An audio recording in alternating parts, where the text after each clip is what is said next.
ก็บ่เห็นจะจับเอาบ่เห็นจะเอาเห็นแต่ตัวนี้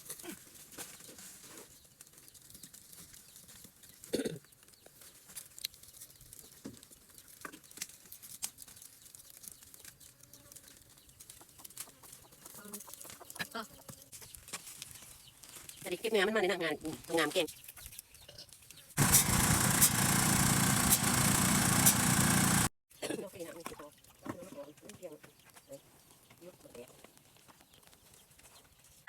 สวัสดีมาพบกับไปเขาซิมอนตอนนี้กำลังสิยำปลูกได้จะใช้น้ำยังไม่เท่าซิมอนเอาไม่เท่าเลยนะ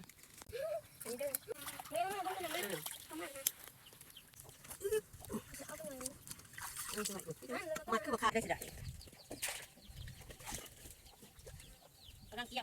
มสิปูเขาก็มาตัดมาซอยแล้วก็มาเลี้ยงกำลังมัดไว้มันจะง่ายอยู่แล้วปูบ้ามาผีจิล่ะจะเอาไว้มันบ่เห็นเหรอก็ตัดเท่าแล้วมันเลย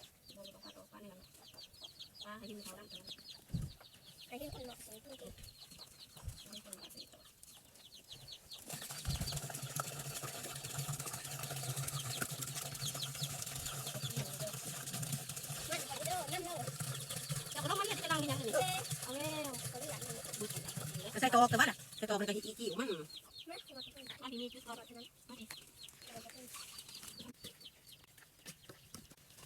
ทัดหมอทัดลูกทัดเอา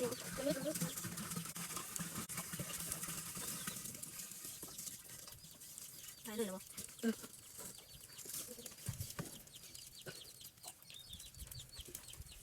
เป็นมัด